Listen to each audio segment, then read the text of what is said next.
¿Qué es la humildad? ¿Qué realmente quiere decir la palabra de Dios cuando utiliza este término? Esto es lo que hoy vamos a tratar de explicar. Pero antes, me gustaría comentar un poco cómo esta palabra culturalmente es mayoritariamente utilizada. Por ejemplo, cuando nosotros vemos una persona tal vez que es rica, es millonaria y tal vez no alardea mucho acerca de su riqueza, nosotros decimos, oye, esta persona es humilde. O si una persona tal vez es muy influyente, se la codea con muchos, no sé, altos cargos políticos, lo que sea, pero también se mantiene en bajo perfil, nosotros podemos decir también, oye, esta persona es bastante humilde. Pero cuando la palabra de Dios utiliza este término, ¿será que significa lo mismo? Pues bueno, para comenzar vamos a iniciar desde el Antiguo Testamento, entendiendo qué significa esta palabra humildad. El Antiguo Testamento en su mayoría fue escrito en hebreo y la palabra en hebreo literalmente para humildad es anavá,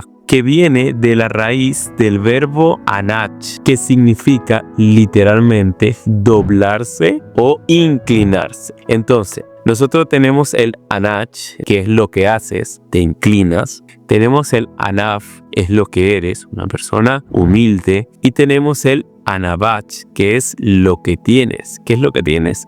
Humildad. Ahora vamos a ver algunos versículos donde se utiliza esta palabra humildad. El primero está en Miqueas, en el capítulo 6, en el versículo 8. Dice lo siguiente: Oh hombre, él te ha declarado lo que es bueno. ¿Y qué pide Jehová de ti? Solamente hacer justicia, amar misericordia y humillarte ante tu Dios. Y cuando yo escucho humillarte ante tu Dios, se me viene algo a la mente, ¿no? Que una vez una persona me dijo que no entiende, que él cree en Dios, pero él no entiende cómo es que hay un Dios que pide que tú te humilles ante Él. ¿Qué significa eso? Y es verdad que esta palabra también puede tener una connotación negativa, porque la utilizamos nosotros con una connotación negativa. Cuando un equipo de fútbol pierde por un resultado muy elevado que nosotros decimos, pues bueno, eso fue una humillación. O cuando una persona le habla de manera agresiva a otra, le grita y literalmente la regaña, pues es también nosotros decimos, oye, lo humilló. Puede pasar en la familia, en el trabajo, donde sea, pero nosotros también utilizamos el término humillación para eso. Pero cuando nosotros entramos en el plano espiritual, empezamos a entender que esta palabra humildad, que viene del griego anaf, que significa inclinarse, antes de que suceda la inclinación física, por llamarlo de alguna manera, tiene que suceder antes una inclinación del corazón, o se refiere más a una inclinación del corazón. Es decir, una vez que nosotros entendemos que hay un Dios que no solo es tu creador, no solo es tu redentor, sino también tu sustentador, entonces nosotros empezamos a entender un poco más lo que es la humildad, porque ya tienes un concepto mejor de quién eres tú y de quién es Dios, porque Dios no es solo tu creador, sino también tu redentor. Porque el ser humano cae en el pecado, pues es Cristo el que nos redime.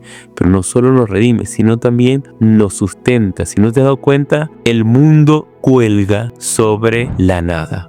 Y es por medio de Jesús que todas las cosas son sustentadas. Lo dice la misma palabra de Dios en Hebreos capítulo 1, el versículo 3, y lo voy a leer literalmente como lo dice. Dice, Él que es el resplandor de su gloria, la imagen misma de su sustancia, y quien sustenta todas las cosas con la palabra de su poder.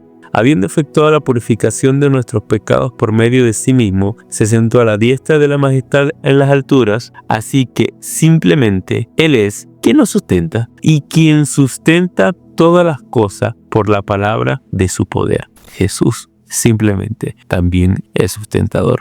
Vamos a buscar más versículos en el Antiguo Testamento donde se utiliza esta palabra. Por ejemplo, en el Salmo 138 dice así: porque Jehová es excelso y atiende al humilde, pero al altivo mira de lejos. Este versículo que acabamos de leer es súper interesante, porque si nosotros tuviéramos que buscar de alguna forma un antónimo para la palabra humildad, ¿cuál sería? Pues bueno, creo que una correcta sería la soberbia, que yo creo que es hermana del orgullo y es prima de la arrogancia. Y el versículo que queramos leer también es interesante porque nos explica, nos quiere decir que esta soberbia crea como un espacio, un abismo entre Dios y el ser humano. Crea como un muro entre Dios y este tipo de personas soberbias, arrogantes. Y esta idea o este contraste entre la persona humilde y la persona soberbia se pasea por toda la palabra de Dios, desde el Antiguo hasta el Nuevo Testamento. Por ejemplo, en el Nuevo Testamento después podemos leer Primera de Pedro, en el capítulo 5, el versículo 5, dice lo siguiente: igualmente, jóvenes, estad sujetos a los ancianos y todos sumisos unos a otros, revestidos de humildad, porque Dios resiste a los soberbios y da gracia a los humildes. Más adelante, también Jesús lo explica de una manera espectacular a través de una parábola, la parábola de el fariseo y el publicano, en la cual no lo voy a leer toda, porque más adelante en este canal vamos a hacer una serie específica de todas las parábolas de Jesús. Pero me gusta cómo termina la parábola y son versículos muy conocidos en el mundo cristiano, porque dice que todo aquel que se enaltece será humillado, pero el que se humilla será enaltecido. Qué gran lección nos deja Jesús a través de esta parábola. Si nosotros debemos aprender realmente qué significa y qué es lo que quiere decir la palabra de Dios acerca de la humildad, nosotros tenemos que ver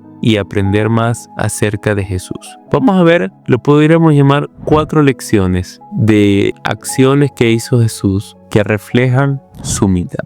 La primera fue que Él dejó el cielo y vino a la tierra.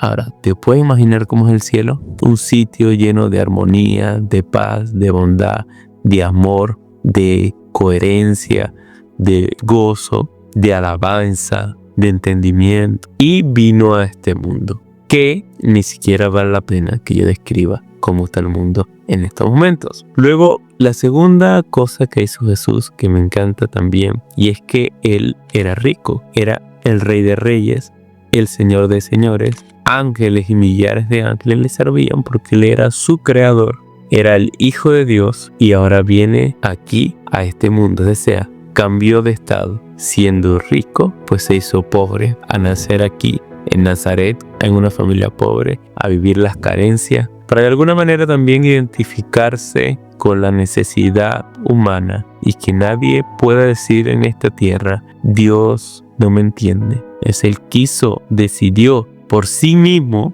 hacerse pobre, hacerse pasar por necesidad, por amor a ti, solo por entenderte y tener empatía por ti, porque te amo.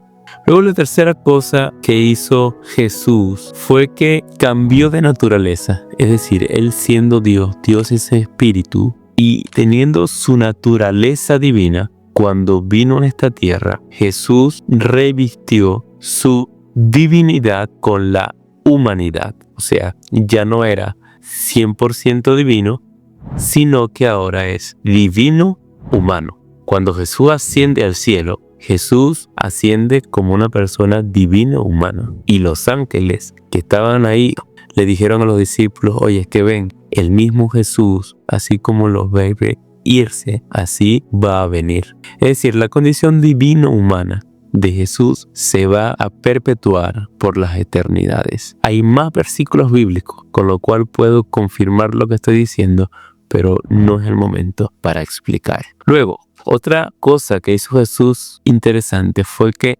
cambió de circunstancias. Es decir, estando en el cielo, dando órdenes también, porque Él era Jesús, Él servía, Él era el Hijo de Dios. Todos le servían a Él. Lo que Jesús decía, pues los demás hacían, porque Él era Dios. Ahora viene a este mundo a enseñarnos a cómo ser obedientes, a cómo ser dependientes del Padre y a darnos ejemplo de cómo servir. Yo estoy seguro que tanto tú como yo no estaríamos dispuestos a hacer todo lo que hizo Jesús, y esta es una verdadera lección de lo que realmente significa ser humildes. Voy a leer un último versículo que está en Filipenses 2, 5, 8, que dice: haya pues en vosotros este sentir que hubo también en Cristo Jesús, el cual siendo en forma de Dios, no estimó el ser igual a Dios como cosa que aferrarse, sino que se despojó a sí mismo, tomando forma de siervo, hecho semejante a los hombres y estando en la condición de hombre. Se humilló a sí mismo, haciéndose obediente hasta la muerte y muerte de cruz. Pues no solamente vino a dar ejemplo de humildad, sino dio su vida y entregó todo por amor a ti. Hoy deseo que el Señor te bendiga y te guarde y que hayas podido aprender un poco más de qué es la humildad. Hasta luego.